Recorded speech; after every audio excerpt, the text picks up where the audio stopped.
Sanibona. Ngiyathemba niyaphila nonke South Africa. I love you a lot. Mina umthulisi igama lami kwakaMotseki Sibongo. Ngizalwa nguNomsa Motseki noThemnkosi Makhobongwana. uNomsa ozalwa nguNomachule Fongolwane Mtshali. Ozalwa ngumkhulu uSlumko Motseki, bese kuthi ubaba tatami Themnkosi Makhobongwana ozalwa kaMpinge le kaMakhobongwana, ozalwa ngugogo uMamkhize Thandiwe uMamkhize. Mina ngikhulele nje KZN, ngikhulele eThekwini kodwa ngizalelwe eBaragwana hospital 1987, then ke ngabuya ngeza eCabazana la abazali bami bakhona eMount Elif la abazali bami abakhona, and ngahlala ke khona sesibancane nje. I think I was doing grade 2 or grade 3. Sahamba ke abazali bethu ke bebetohoza ke ngapha eThekwini ke njoba sinyuka ke, and then ke from nje since ke ngikhulele khona, ngifunda khona primary Glenaville High School Mqhele. Bekumnandi nje iziningi izinto ezenzakalile ke mesikhula ke singesiyingane, kodwa nje inkinga yami nje njoba ngenza le video iqale nje after nje silimala. It was 2015 September ngomhla ka6, khumbula kahle. Kwakumnandi nje futhi khona ipromotion, kwakhona uDJ, kumnandi nje kuyi-event emnandi. Ngezwe nje ngesibhamu sasikhala la sasikhona kwenye indawo ekuthiwa ise-Claremont yobumnandi ekuthiwa ise-Uhuru. Kodwa ke isibhamu vele ke emalokishini siyakhala ebusuku. Then ke emva kwalokho kwakhona umfowethu engengize ngimbalule ngegama wayengitshela, ngisamkhumbula futhi wathi hayibo lesi sibhamu esikhalayo sikhala ngathi sidubula umfowenu. Kwakumnandi ke nathi siyiphuzela, nami ngaphuma nje ngoba ngezwe la mfowethu because bayasha abangitshela manje hey bazama ukungibamba umthingo ngoba lo muntu is like bamazi ukuthi it was a police or constable.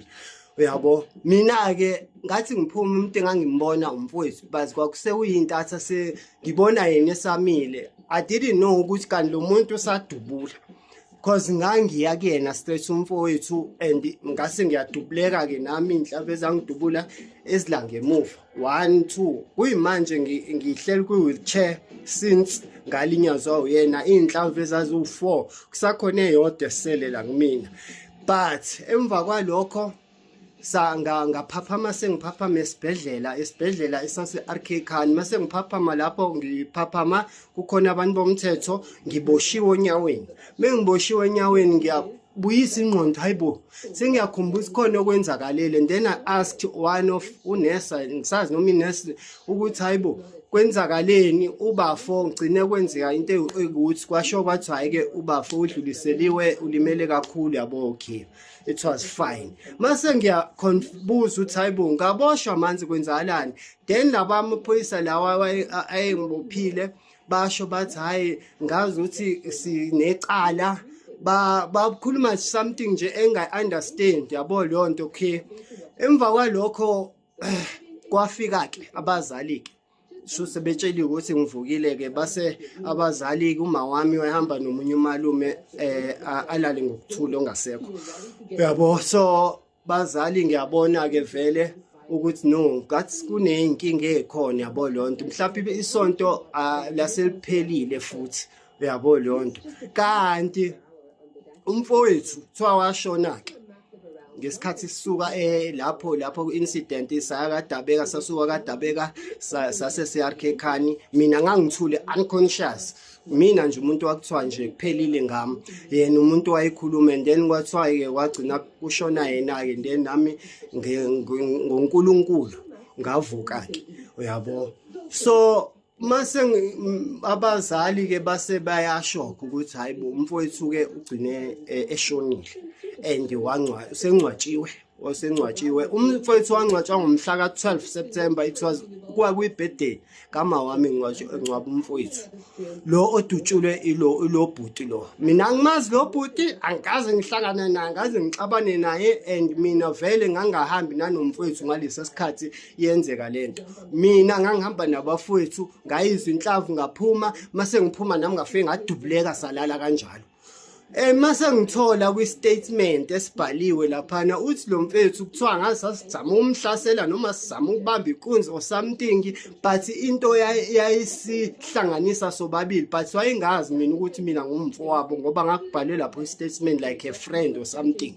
Uyabo lonto esasimhlasela yonke into. Mengizwa kuthiwa umfethu ngathi inhlavu was more than 7 or 8 ayimdubule ngazo ngoba vele inhlavu zayiqhumile mina plus nalo 4 wami.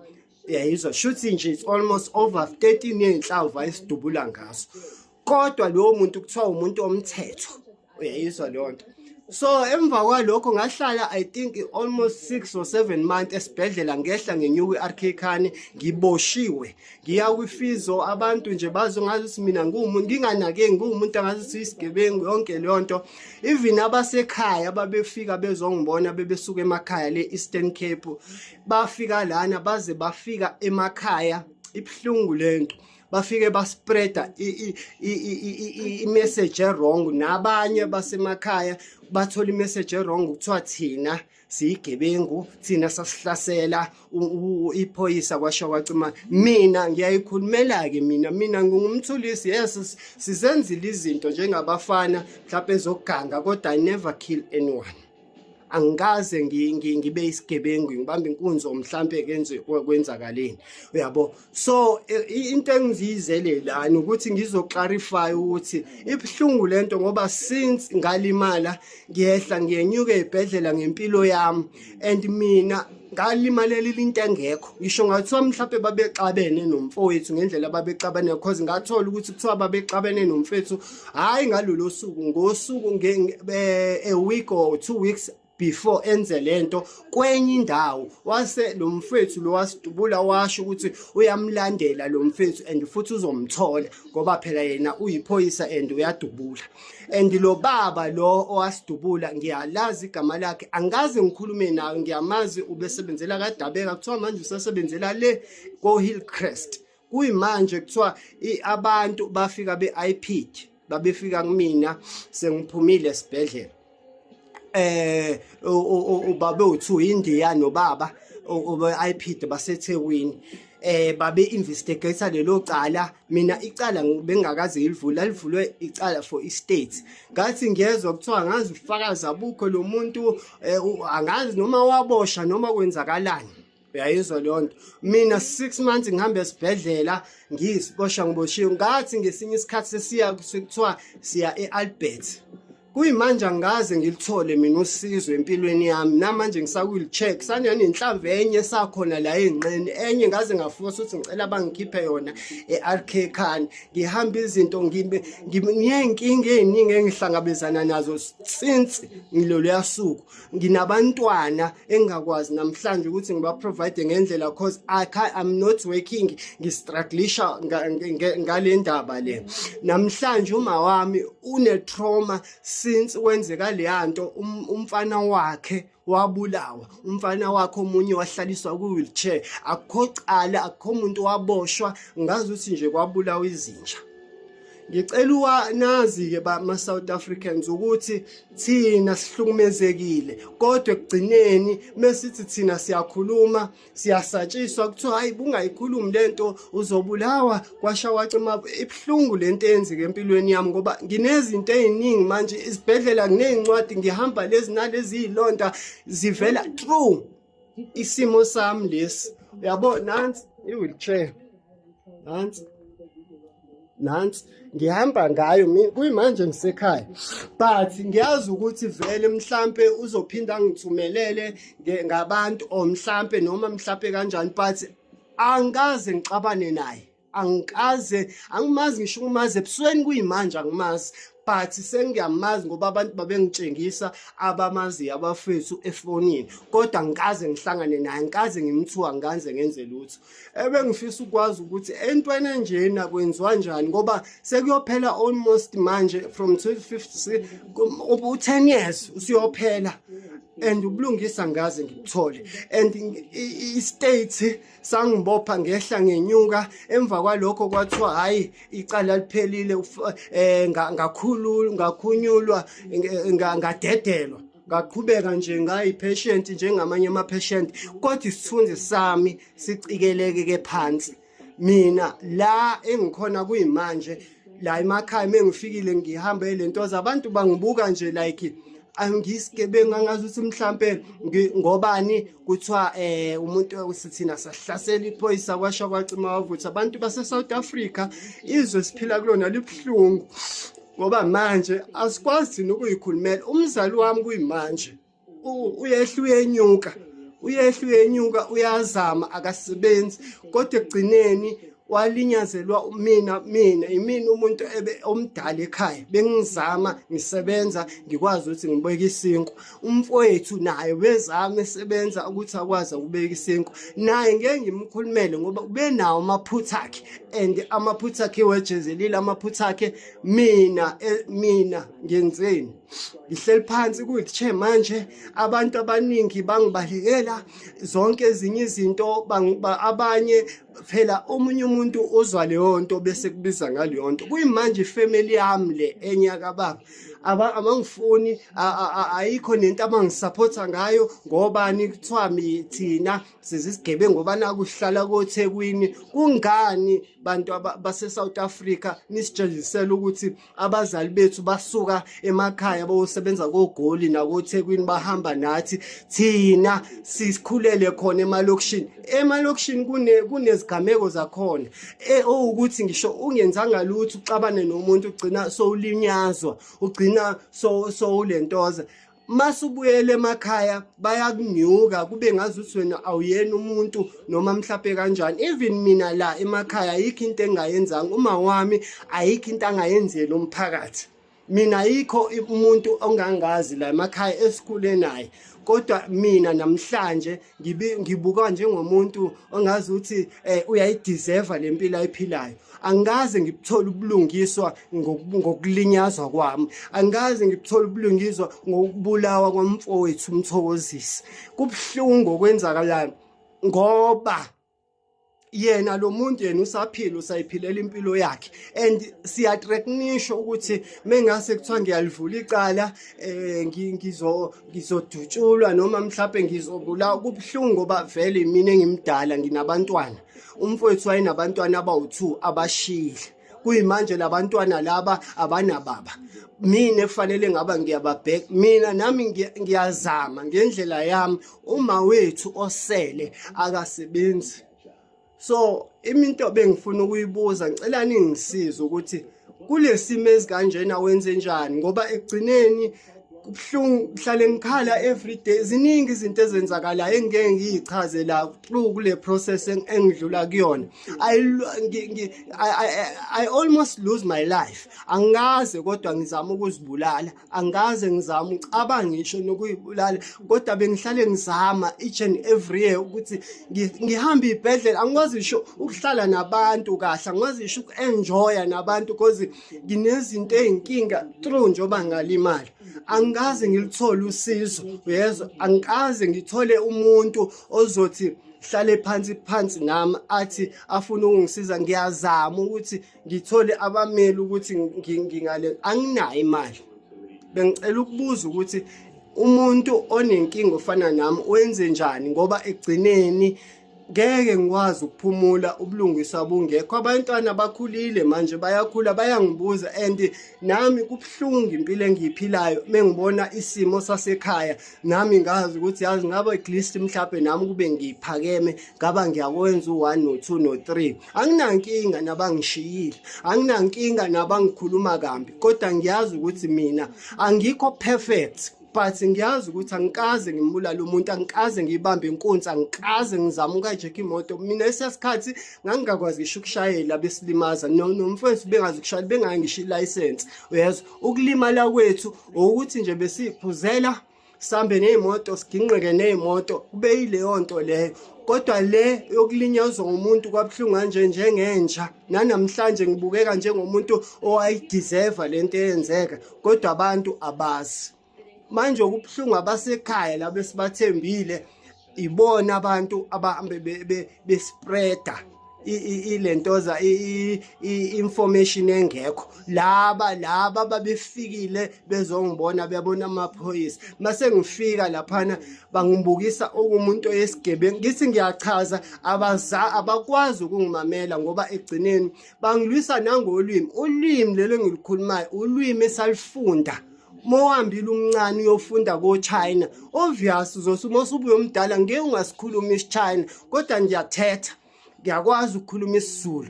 IsiSuthu angisazi, ngiyasizwa, kodwa mina uma wami umSuthu. Akulona icala lami lelo ukuthi mina ngazalwa nguMotseki, ngazalwa uThemnkosi wakamaKhobongwane, ngazalwa uNomsa wakaMotseki, ugogo wami uMamtshali ozala uma, ugogo wami uMamkhize ozala ubaba. Leyo into leyo akuyona inkinga yami leyo. Mina ngomunye umuntu engifanele nami engaba ngikhulisa abantwana, nami fanele ngaba ngiphila ngendlela eright la emhlabeni. Cela ukubuza abantu mekunje kwenziwani, because lento iyangilimaza and yazi ingilimaza kakhulu ngoba iya ngokuya namanje ngithi ngiyafika kusakhula into eyodwa. Angikaze lo muntu akaze nangelodwa ngixabane nalo muntu lo owasilimaza, kodwa wasilimaza wasidubula. Kodwa yena usaphila, usasebenza emaphoyiseni, impilo yakhe isa-right, ubulungiswa abukaze kube khona. Shuthi fanele ngenze njani nami ngenze lento abayenza ukuthi wasidubula, senze njani, ngenze njani. Lento iyangilimaza ngoba mengibuka uma wami ngendlela alimele ngayo, ngibuka iy'ngane zami ngendlela ekwenzeka ngayo. Manje it's like mina ngathi ngumuntu oyisahluleki. Ngiyacela ukuthi ningisize ukuthi ngenze kanjani ngoba nami ngiyasaba. Manje-ke njengoba vele ngiyabonakala uyangazi vele lento engiyikhulumayo bayayazi, akekho umuntu ongayazi. Le eClermont bayazi ukuthi kwenzakalani. Angikho perfect, but ekugcineni I didn't deserve lento abayenza. Namhlanje ngihlala ngingedwa almost 4 years, ngihlala ngedwa ngehla ngenyuka, akekho ngisizayo, ngishika amakhansela eThekwini ayo ngiphikisa. Akho lutho mina kwi-disability le abangifake kuyona engiyitholayo usizo. Kade nginqonqoza ngapha nangapha, ngizama ama-learnership, ngizama ukufunda online, nginazi certificate, nazi izinto ezingathi mhlampe ngingakwazi ukuthola amatoho, kodwa akwenzeki. Ngobani? Egcineni thina esilimele sibhekelwa le. Yes, ngiyacela ukuthi ngisize ukuthi ngenze kanjani ngoba ngiyabudinga ubulungiswa. I-state sangihlukumeza i-state, sangihlukumeza i-state, sangihlukumeza i-state, bengibopha ngiboshelwe into engekho. Yes, igama lami kuyinamhlanje kwabanye kusayilokho mengikhama ukuthiwa isigebengu lesi. Angikaze ngibe isigebengu, mina ngiphilile nabantu, ngingumthulisi. Igama lami mina ngumthulisi, mina ngikhuluma ukuphila ebantwini. Kodwa-ke le bengithi angeke ngiyikhiphe ngoba sekuyophela mhlawumbe 10 years. Ngihlala ngento enje, bengibuza ngehla ngenyuka, kubuhlungu.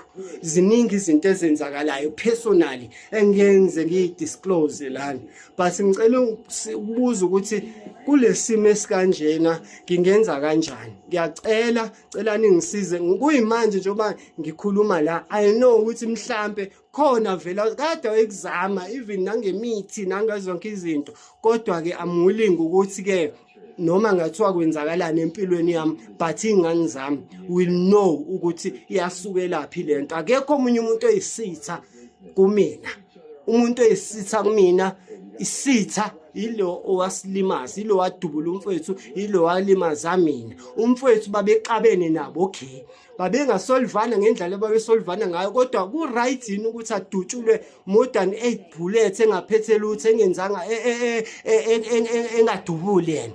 Ku-right yini mina ukuthi ngidutshulwe nakhona la ngemuva, mina ngidutshula iy'nhlamvu la ngemuva, la yashaya yaphuma la yaphumesa la kwe-spinal cord, la kuthiwa wangidubula sengiphansi le nansi isakhona la isa-evidence isakhona namanje, le ezinye zakhishwa le-archaican angizazi zayaphi. Ifayili yami, I've got my file, because ifayili yami ayikhiphela ukuthi ngenze sure ukuthi each and every time mengiya esibhedlela ama-record amakhona, cause nga-inform ukuthi vele amafayili bawashintsha.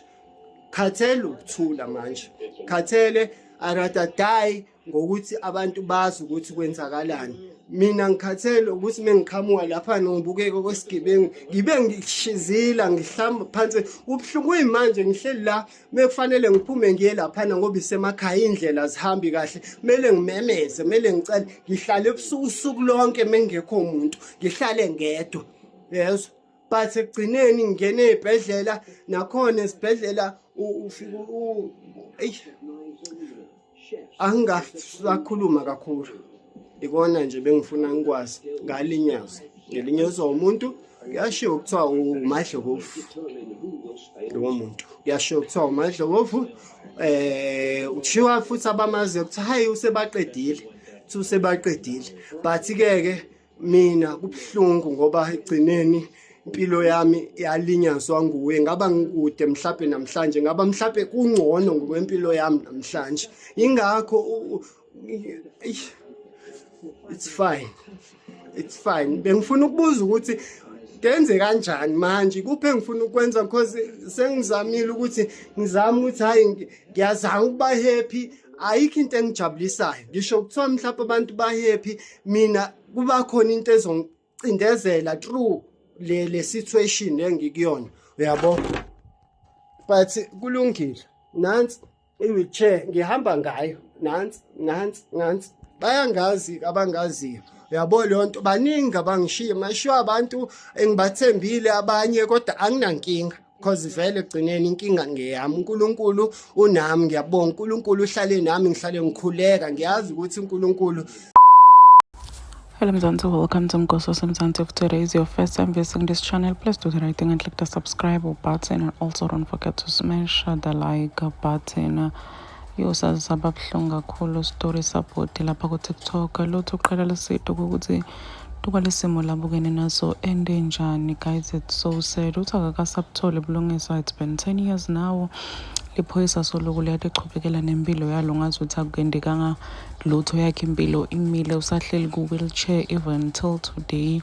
Ayikho justice lake wayithola, so he was asking people lapha ku TikTok ukuthi kulesimo labukene naso yini lekumele ayende. So balabaningi bamnikela tempendulo, basho ukuthi abhalele Ithuleleni TV, some saying ukuthi akabhalele office lamkhwanazi, some mentioning Ithuleleni TV, basho ukuthi abamside kulobhuti. Sibuhlungu kakhulu guys, le story sakhe, it's so heartbreaking, it's so touching. We hope nje ukuthi utoyithola i-justice, nalesito lalithola futhi utolithola. Please do comment what you think below down in the comment section. Don't forget to hit the notification bell so that you can be notified whenever I upload a new video. This is the end of my video. I am signing out. Goodbye.